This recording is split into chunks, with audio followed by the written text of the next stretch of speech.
again, everybody. It's Kevin Knessa coming to you from the newsroom of The Observer and TheObserver.com on this, the 21st day of November in the year 2024. Sure hope you're enjoying your day today. Of course, we finally got a little bit of rain, a little bit on the chilly side today, but this is what we needed, so it couldn't probably have come at a better time. As by way of just kind of setting this up, tomorrow, the 22nd of November, Juan Barroso is scheduled to have a civil service hearing at Kearney Town Hall.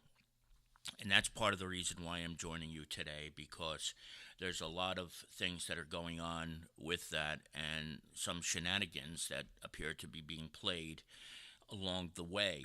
And there's a couple of things I want to give you by way of background before we get to the hearing, and then I'm going to read to you in a few minutes a couple of statements that were made by somebody who is a member of the Kearney Fire Department and another person who witnessed what happened at Parade 2023, which is of the belief that this is where all of this began and why it's all happening. There was an incident involving a former mayor, and I'll get to all of that in a minute. But before I get to that, I want to kind of just give you a little bit of a brief recap of what you see on the screen right here. Juan Barroso was suspended without pay 9 months ago. He is still not being paid, even though he requested that his suspension, which I think anybody who knows this case would agree has been completely unjustified. He has not been paid for 9 months, and he and his wife Jody recently had their fourth son a couple of weeks ago. He's one of four children, all four boys, that the Barroso family has. We found out a couple of weeks ago, we haven't reported this to you yet, but we're reporting it to you now, that Juan's medical insurance was canceled. Juan, of course, as you know, has four children, one of whom is a newborn. And that baby requires special formula, cannot just drink regular baby formula that you would buy at Walmart or at the grocery store or anywhere else. My understanding is that it is a prescription-based formula that this baby has to take that insurance normally covers, and it would probably cost, I think, $400 per week without insurance. So we're talking about $1,600 a month here, and because Juan's insurance was canceled, that formula that this baby desperately needs cannot be purchased because of the cost factor that's involved. And he and his wife have been trying to come up with some kind of alternative. I think all four of the boys have a intolerance to whatever is in the formula. I don't know if it's a dairy product or whatever it is, but the bottom line is, since his medical insurance was ceremoniously canceled a couple of weeks ago, in fact, the day after the baby was born, they haven't been able to get this formula that the baby so desperately needs. And now that leads into this. The town of Kearney Civil Service, whatever it is supposed to hold a hearing tomorrow at Town Hall. This hearing has been pushed off and delayed and delayed and pushed off and delayed for whatever the reasons have been for months. But it's supposed to happen tomorrow.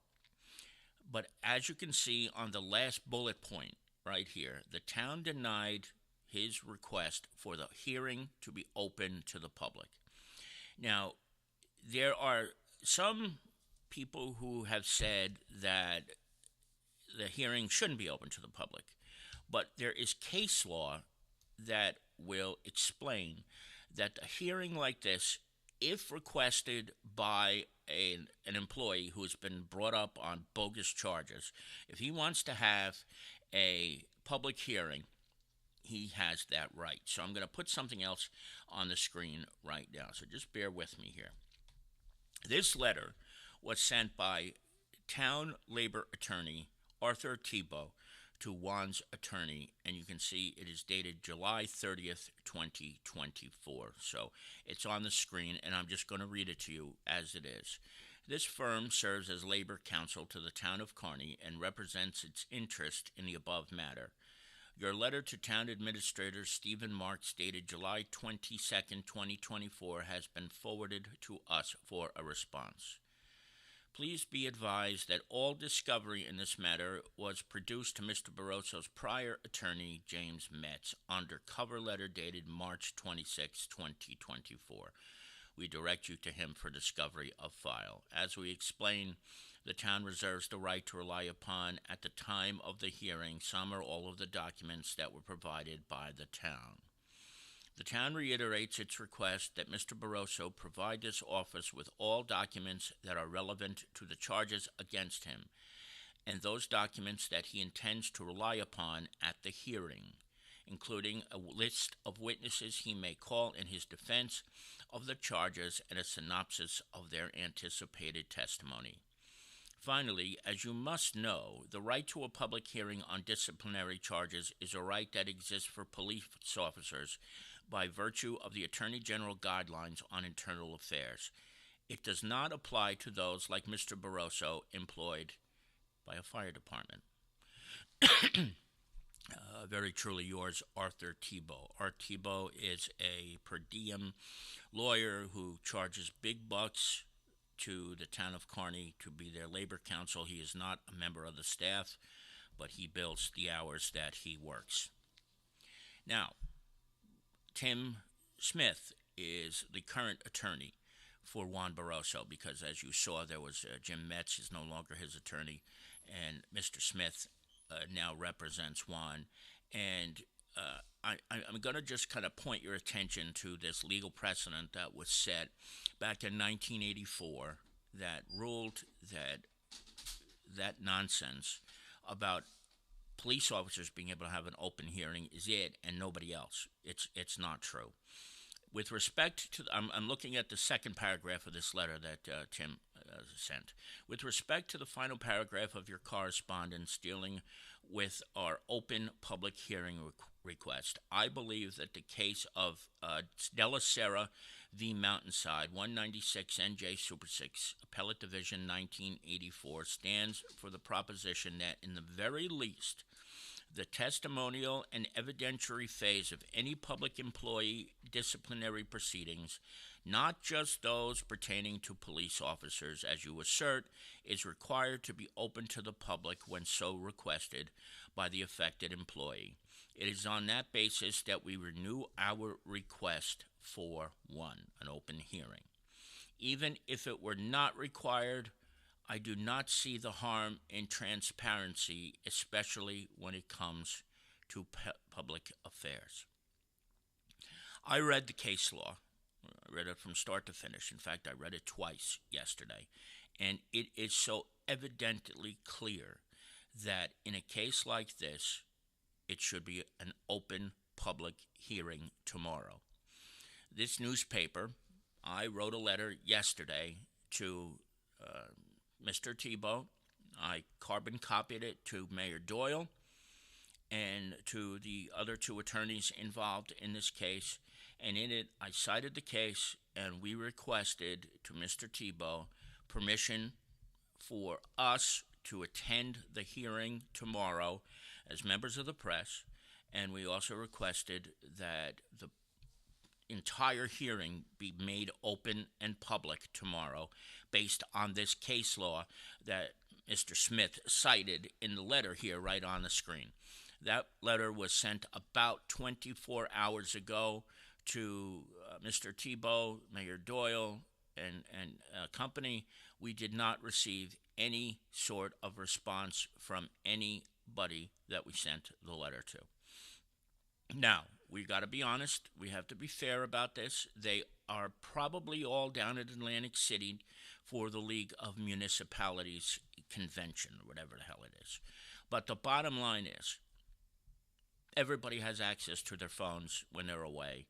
Everybody could, and more than likely, read the letter that we sent to them requesting on behalf of the press that this hearing be open to the public. We had the case law to prove that it should be open to the public, and we did not get any kind of response at all from this. So that's where it stands right now. My intention tomorrow is to be at Town Hall at the time of the hearing. We don't even know what time the hearing is yet, but whatever the time of the hearing is, I intend to be there. And I am hoping that by the time things roll along tomorrow morning or afternoon, whatever time of day this hearing does happen, that they are wise enough to realize that this should be an open hearing, because the truth of the matter is, by keeping it closed to the public, you just have to ask yourself, why? Why would you keep something like this closed? There is no reason for it.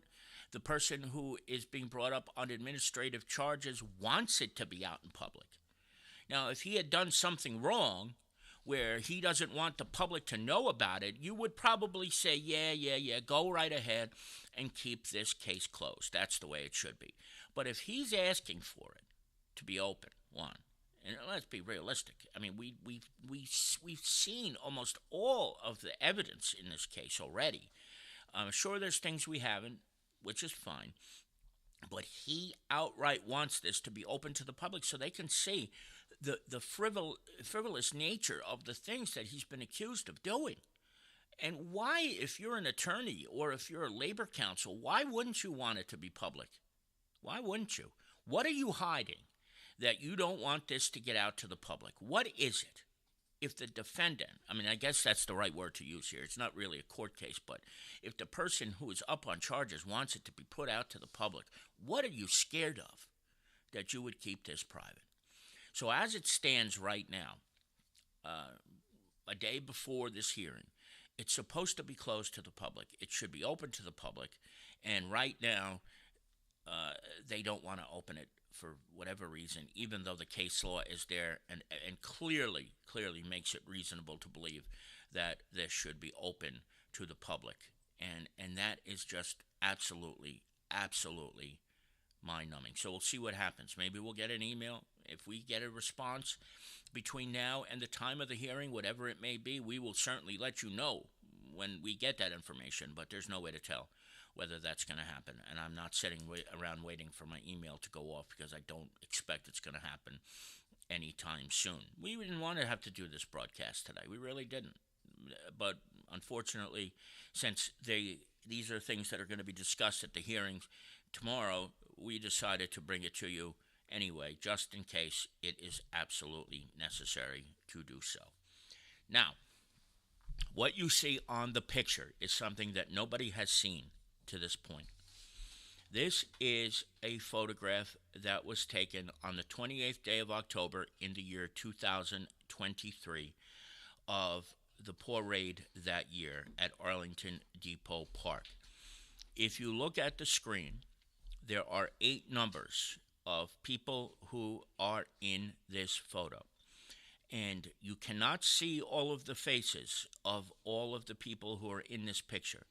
But if you have been around here for a long period of time in the town of Kearney, you know exactly who these people are. I'm going to identify them for you. Number 1 is Tom Eckel. He is the husband of Councilwoman Eileen Eckel. Number 2 is former Councilwoman Susan McCurry. Number 3 is George Zapata, current councilman in the 1st Ward. Number 4 is Dennis Solano. Dennis Solano is councilman in the 2nd Ward. Number 5, Eileen Eckel, council president. Number 6, Status Theodoropoulos, the 4th Ward councilman in the town of Kearney currently. Number 7, Peter P. Santana, the former interim mayor and former 2nd Ward councilman in the town of Kearney. And number 8 is Juan Barroso. As you can see from this photo, Peter Santana, Dennis, Eileen, and Status are very close to Juan Barroso. And this is what we had heard for months, that there was a shouting fest at that experience that day where they gathered around and Peter Santana absolutely lambasted Juan Barroso. The reason he was being lambasted was because a few days earlier, maybe it was even the day before, the Firemen's Benevolent Association, FMBA, I forget what the FMBA stands for, not important.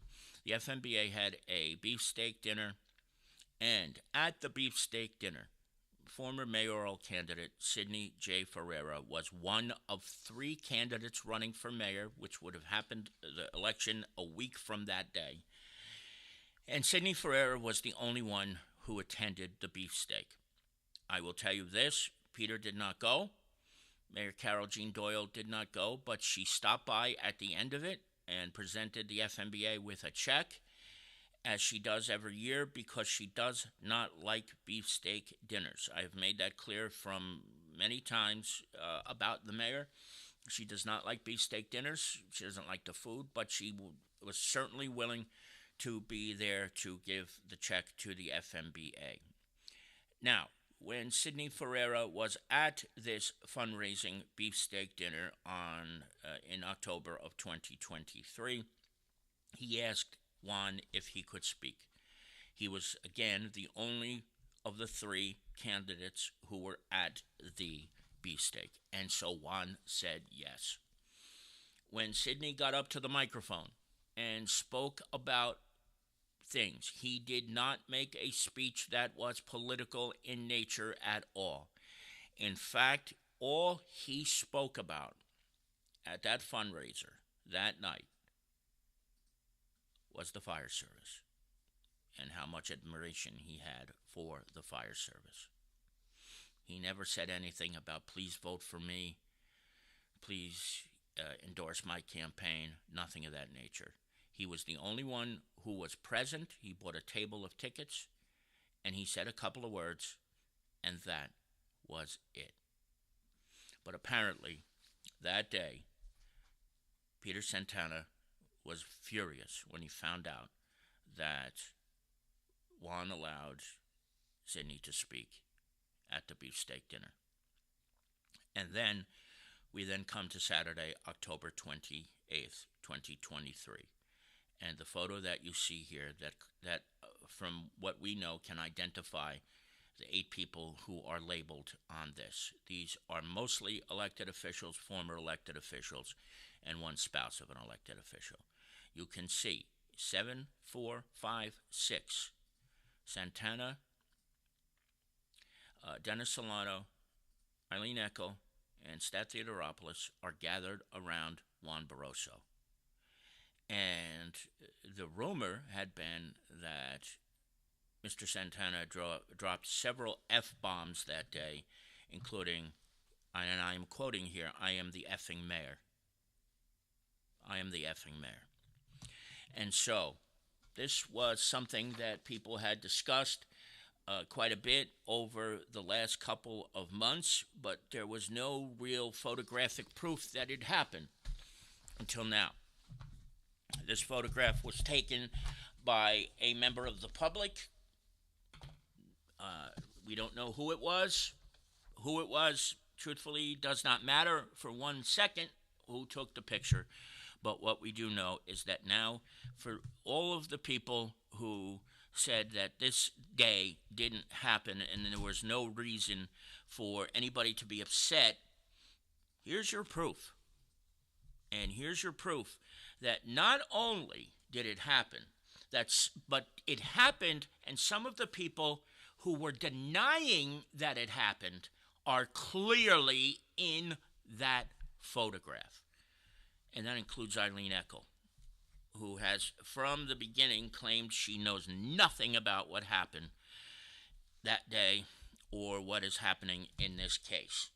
And I think you can see right here that is the furthest from the truth. It is very obvious that she was there the day this happened at the parade. Now, that's not to say that she said anything that day, because we have no proof of that. The only thing we know, and this is by people who gave testimony, was that Santana was utterly livid that day, to the point where he dropped more curses than you could probably count. And remind you, this was at parade, so you know what was around on parade other than just dogs? A lot of children. And the quote unquote interim mayor said some things that were just absolutely ridiculous. So, what I'm going to do now, with this remaining on the screen, is I am going to read to you some of the testimony, excuse me, that was given in depositions to the law firm of Caruso Smith Pacini, representing Juan Barroso. I will not identify who any of the people are who are giving these testimonies here, although I can say I know who they are, and I know them to be very reputable people, and I'm sure that will be seen when this hearing happens and if they have to testify. But what I'm going to do is I'm going to read to you some of the questions that was asked of people by James Sepp, who is from the Caruso Smith Pacini law firm, and the responses that they were given after the questions were made. So we'll start out with this. And I'm going to skip around here because there are certainly some things that you don't need to know. Okay. So Sepp says, all right, if you don't mind, I'd like to ask you a few questions about that parade day. I believe it was October 28th, 2023. And the witness says yes. Yeah, I have that day written down, so that should be it. It was probably that day, the witness says. Okay, all right. Let me just make it official. My name is Jimmy Sepp, blah, blah, blah. I'm working on behalf of Juan Barroso in this disciplinary matter. And Sepp then says, on October 28th, were you and Carney to see the Halloween dog paw parade? The witness says, I was. The next question was, how long were you there? I was there from before it started until it was over. Sepp says, all right, at some point, did you notice Juan Barroso from the fire department at the fire department booth? And the witness says, yes, he was there. And then it goes like this. So you were well within eyesight of him? And the witness says, yes. Do you know Juan Barroso outside of the paw parade? The witness says, I do. Okay, so you have personal knowledge of who he is. The witness says, oh, yes. All right, now on that day in question, did you notice if any of the politicians or administrators of the town were at this function? The witness says yes. Do you know who the politicians were that you saw that day? And the witness says yes. Who were they? The witness says Peter Santana was there. Okay, who else? Eileen Eckel. Who else? George Zapata. Okay. Dennis Solano. Was there a Councilman Stathis there? And the witness says Councilman Status Theodoropoulos was there. Okay, was there a Councilwoman Doyle? I think she was there earlier, which is pretty indicative of the photo that you see here. Okay, but you saw her at some point that day, Sepp asks. At some point, I don't remember when, the witness says. Then Sepp asks again, all right, by chance do you remember seeing the town business administrator? And the witness says she didn't recognize him, remember seeing him there, but then eventually said, yes, she did see the town administrator there. Okay. And let's see. Now, fair enough. At some point in time, did you notice several of the council members or administrators of the town around the booth where Juan Barroso was? Sepp asks. The witness says, yes, I did. And the witness says, I want to say one thing. I love Juan. I have known him for years. I see Juan throughout the town. Sepp says, I understand. The witness, that's the first group or the second group we're talking about. So this is getting a little convoluted, but Sepp reminds the witness that he's not going to make her say or him say anything that they do not want to say. So he then says, you do realize that this matter is being slated for court. And the witness says, yes, I understand that. You would be a witness under oath and you would have to testify. Oddly enough, if you don't, you could find yourself in trouble. And the witness says, yes, I know that. I understand. Sepp then reminds the witness, again, I'm not trying to put any pressure on you. And the witness says, no, I will always tell the truth. My problem is, the only problem I have is that I always tell the truth. Okay. The witness then asks Sepp, am I the only person who shared their thoughts on this? And then Sepp said, no, there have been 4 others who have given testimony. And I'm going to tell you why there's this question that was even being asked. Sepp then says 2 of the people are employees of the town of Kearney. You have to understand they're coming forward to tell the truth, and they find themselves particularly feeling the same way you feel. By saying that, the witness was concerned that retribution would certainly happen if this information got out that the witness was telling the truth about what happened, because this is what happens in small towns. And the witness says, these people can be mean. Sepp says, I understand. They're so vindictive and mean. And then James Sepp asks again, so are these people you mentioned to me, they are council people and higher-ups in the administration? And the witness says, let me see where we go. Right. It would be fair to say that in your experience with these politicians that you mention, that you, to the best of your knowledge, know that they've been vindictive and taken actions against people who have spoken out against them. And the witness says, I've just seen things happen, and they're very easily explained away. And then it goes even further. And the witness says, so just as this happened after I said all this, it wasn't over. It was very, okay. It could very well have been neat. These people might have been needed somewhere else, but it was weird the way it happened. And Sepp says, all right, I don't want to put words in your mouth, but basically you feel that these politicians would take action against you if you spoke the truth. And the witness says, I don't know that. I don't want to say that because I don't know that, but I know that I don't want to take the chance. But when I'm asked the question, I'm absolutely 100% going to tell the truth.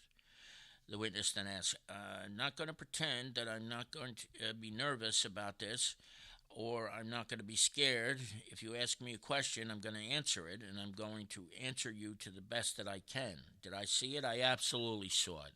Could I hear it? When the question about could I hear it, it was the yelling and screaming from Peter Santana that day. I don't know anybody that couldn't hear it. Just for my purposes, when the politicians were circled around Juan, based on that picture, their voices were loud enough to the point where, like you just said, everyone could hear it. The witness says, I only heard Peter. I didn't hear anybody else. Just confirming, you heard Peter. Yes, I only heard Peter. And then Sepp asks, that's Peter Santana. The witness says yes. At the time, what was he? Was he the mayor or the acting mayor? Yes, he was the acting mayor at the time. He was the acting mayor. Now, I'm just going to ask you, when you saw and heard what you saw, did it make you feel uncomfortable? The witness says yes. All right. Was there language that children shouldn't hear? Yes, the witness says. I heard him say F-U-C-K. Okay. All right. Knowing Juan, not so familiar, basically knowing from the town and him helping out. Did you feel uncomfortable or feel bad for Juan at that point? The witness says, I did, because he looked embarrassed and uncomfortable. Now, the attorney then asks, if the roles were reversed, those actions and Peter yelling and cursing, if he was doing that to you, would you have felt intimidated, threatened, or even scared? And the witness said, I would never have handled it as good as he did, to be honest with you. I would have been way more upset and angry. I would have not handled it as well as he did. He looked genuinely shocked and upset and embarrassed. He almost looked like he was in disbelief, like he could not believe this was happening out in public. It was just... And then there was silence. He looked almost as shocked as I did. Sepp asked, "Did you feel the same way?" "I did, because I couldn't believe it. It reminded me of, those old Western movies where they put everybody out in the middle of the wagons, and you circle around somebody almost to protect them." "Yeah, the circle of the wagon, sure," Sepp says, "right. Only it didn't look like that. It was like they circled him almost to keep him in the middle. Not that there was anybody behind him, but that's what it reminded me of." Okay, did it appear intimidating to you? I think that's exactly the point, to be honest. Especially with his hands. His meaning Peter Santana, were going, and he was just beet red and was yelling. I think the only reason that was the only reason I took the picture. All right. Earlier you mentioned that Peter would be Santana. You said his face was red and his hands were moving a lot. The witness says, yes, he was just so angry, and he was just talking with his hands. His hands were going, and he looked so upset and angry that his face was red. When you get mad, your face turns red. Sepp says, understood. The volume of his voice matched, I guess, the description you just gave of the red hands and the moving? Yes, because he was angry, so his voice was raised. And then Sepp says, okay, all right, is there anything else that you feel you could share with me? And the witness says, I think it just caught me so off guard because there were so many people around. And I just think that I was shocked. I think that's really the only thing I can say about the entire situation. It was just, I was shocked. I think I was shocked because with the people who were there, we're a small town. It's a small town. There's nobody that doesn't know anybody, really. Sue McCurry was standing there, and Eileen's husband was standing there. George Zapata was standing there. They were just standing there. They're standing there knowing that this is happening directly behind them, and nobody stopped. I don't understand that. It's like it was something that just didn't make sense to me. It's like, why would you just stand there? There's all these little kids standing around, and it's like, how do you do something like that? I get you want to be mad, you want to be upset, whatever the case may be, but you're standing for the public. 5 seconds before that, Juan was standing there with people from the town who were asking him questions and talking to him, and you just walk up and you start yelling like that? It just seemed to come out of nowhere.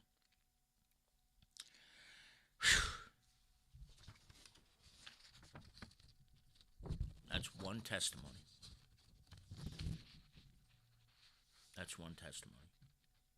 And that is only a part of it, because there are certain things in the testimony that might reveal who the person was. I'm not going to do that, or reveal the person's name. But the truth of the matter is, for months, there were denials and denials that this situation with Juan had anything to do with an incident brought on by the former mayor of Kearney. And I think it's pretty obvious, based on that testimony, that this incident did happen with the people who you see in this picture. And that when it happened, it was as ugly as anybody ever described. And then just a couple of months later, after all this happens, comes word that Juan Barroso, who has never had a single blemish on his record, was suspended without pay by the Kearney Fire Department for infractions up to and including attending the funeral of Charlie Ty in East Newark.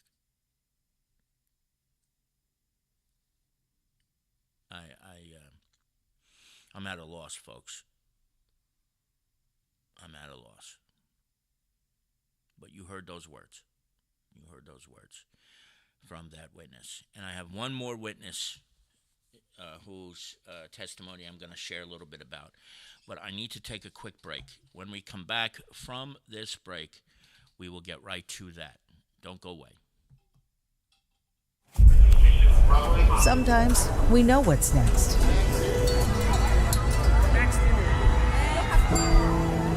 Next. Other times, it's impossible to know what's next. Don't be caught standing by the next time someone's heart stops. Call 911. Call 911. Call 911. Knowing CPR takes you from bystander to lifesaver.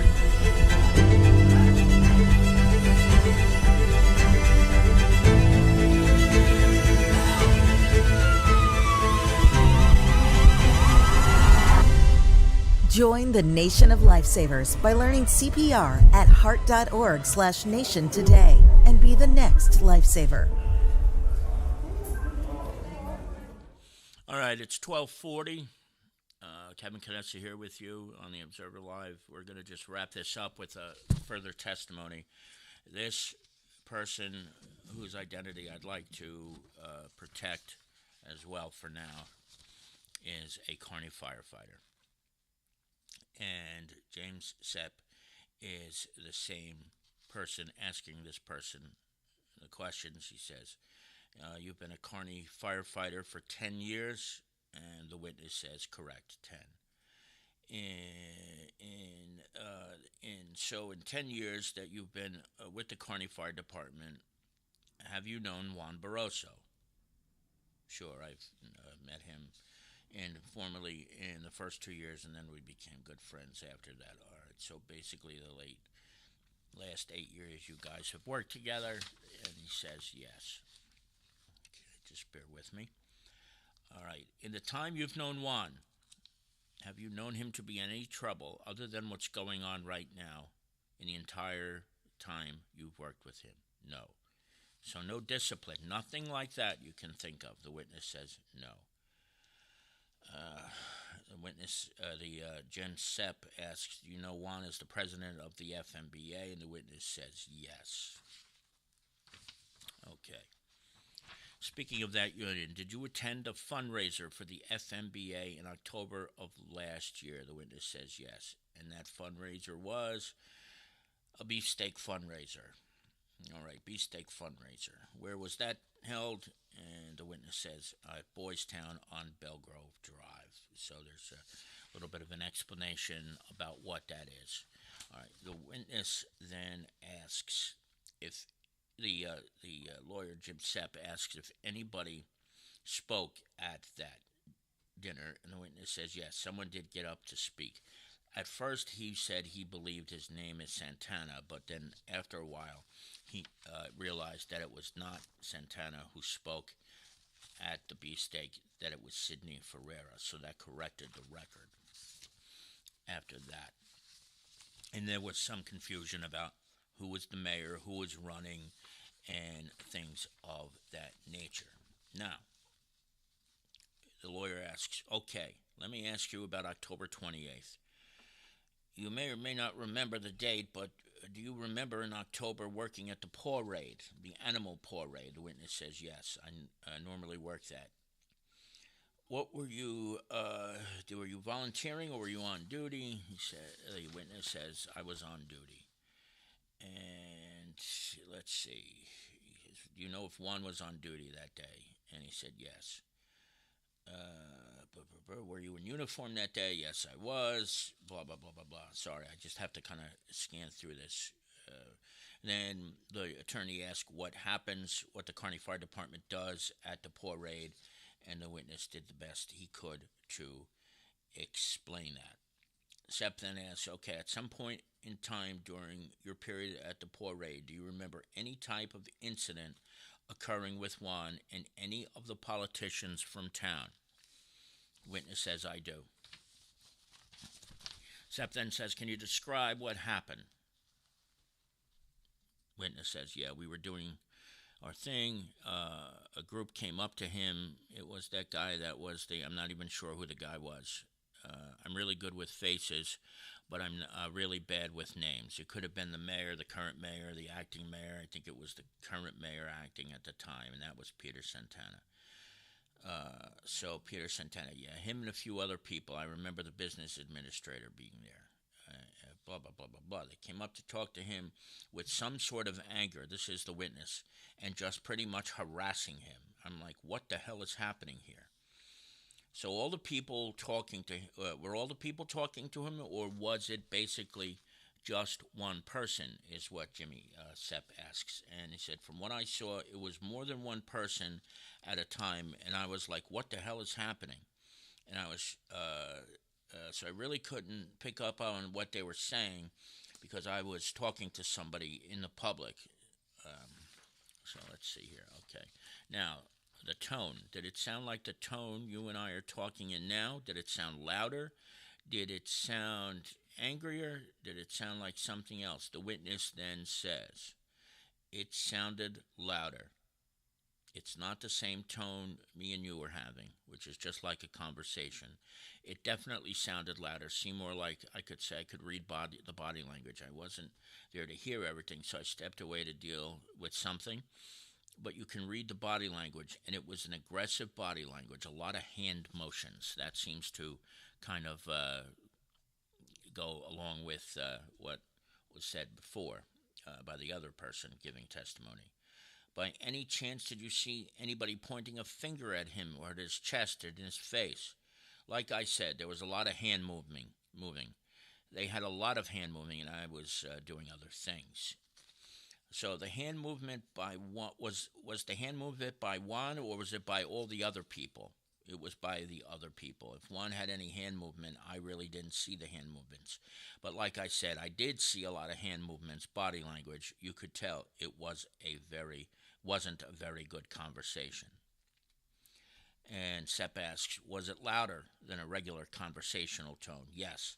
I was a bit farther away, like I said, because I was dealing with something else, but I could hear some things that I couldn't make out exactly what the conversation was about.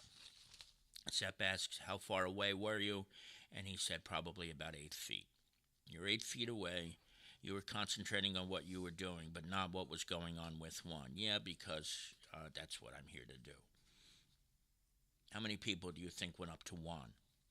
I don't have an exact number, but like you said, approximately 4 to 5. It was actually 7.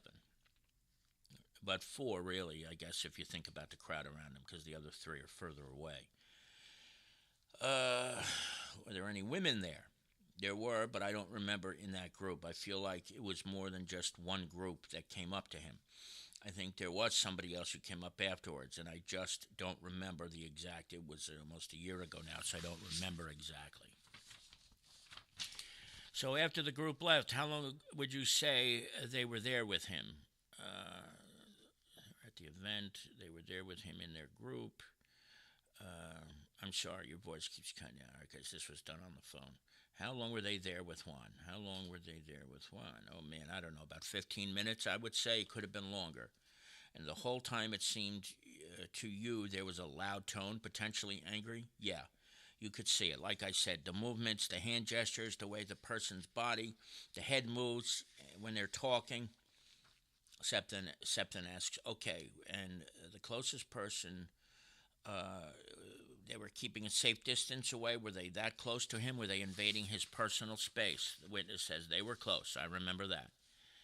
Septon asks, now, when the group finally left, whoever you were dealing with had gone. Did you have an opportunity to speak to Juan? The witness says yes. He told me that the mayor at the time was upset that he let Sidney speak during the beefsteak. Sidney meaning Sidney Ferreira, the beefsteak dinner, which I believe was either the day before or 2 days earlier. All right, did he mention to you how he felt or how he was thinking? The witness says, Juan, like what he felt, what he was thinking? Yes. Yeah, he told me, like, quote, dude, I just let that guy speak. It wasn't it wasn't a campaign for him. It was a fundraiser. I had a courtesy. He bought a table. I let him speak. That was it. Sepp says, did Juan mention how Juan personally felt about the encounter that you witnessed? And the witness says, oh, yeah, personally, I remember him saying he was upset about it. Like, what the hell just happened? They just blindsided him out of nowhere. And then the lawyer asks about any other members of the fire department who may have been there. And witnessed it because at the time they were building the case. He asked the witness, "Were you interviewed in reference to Juan's disciplinary charges?" Witness says yes. "Okay, these disciplinary charges are the ones he's currently facing now?" The witness says correct. So there were 3 questions they asked, but I wasn't about directly. I didn't know what his charges were at the time. I just got a question. I remember him asking me if I'd seen him do anything on duty that he shouldn't be doing. I don't remember the other 2 questions. There were 3. All right. Is there anything about that you can remember about the beefsteak? And the witness says, not that I can think of at the moment. And that was it. And that was the testimony of a sworn Kearney firefighter. And so, there's where we are. Those are the things that you probably would have heard if this was a public hearing tomorrow. But as you know, and as I had mentioned earlier on, and I'm going to end up with where I started off today. I'm going to bring this back to you, so just hold on one second, okay? I want to kind of go over where we stand and where this case stands tomorrow. It's supposed to be a hearing at Town Hall. A reminder of this, that Juan was suspended without pay, has been suspended without pay for 9 months. His newborn is one of 4 sons that he and Jody, his wife, have. The baby requires a special formula, but because Juan's medical has been canceled by the town of Kearney, he is without insurance and he can't purchase what is necessary. And this hearing that we talk about, which is scheduled to take place tomorrow, the town has denied a request for open hearing, even though there's precedented case law that says that this should be open to the public. So we will keep you posted on this. And there's a lot to digest here. And if there were any questions in the chat room, I'll do my best to answer any of them. I just didn't want to have the chat open while we were broadcasting because there'd be a lot to answer. And I'll do my best to answer anything I can. But again, that's where things stand right now. You have a man who has such a almost unblemished record, and this is what's happening. And we did give an opportunity to the town's labor attorney to speak to us about this, and we asked him why it was, we wanted to see it should be open to the public. They did not respond. And that same thing is the mayor's office as well. And that's where it is. So I'm going to wrap things up for now. We will keep you posted tomorrow. If we know anything more, we will let you know. And that's where everything stands. So hang on one second, folks, if you could.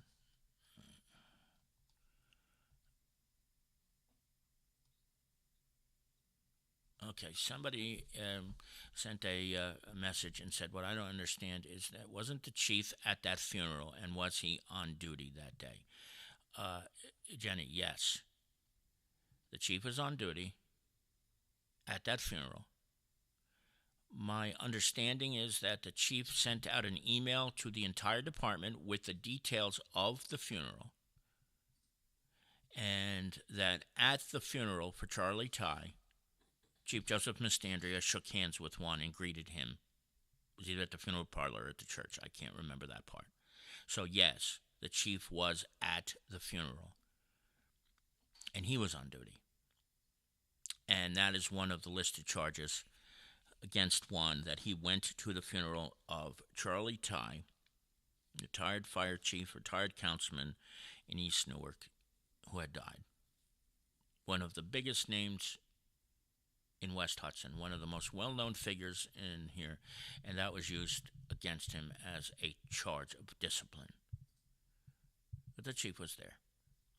Yes, he was definitely there that day at the funeral. So we'll leave that there. All right, everybody. We will talk to you tomorrow if there is a reason to. I want to thank each and every one of you for logging on today. I know we went for almost an hour today, but if there's anything else to bring to you either later today or tomorrow, we will certainly do that. And I thank each and every one of you for spending part of your afternoon here with us today. Take care, everybody. Bye-bye.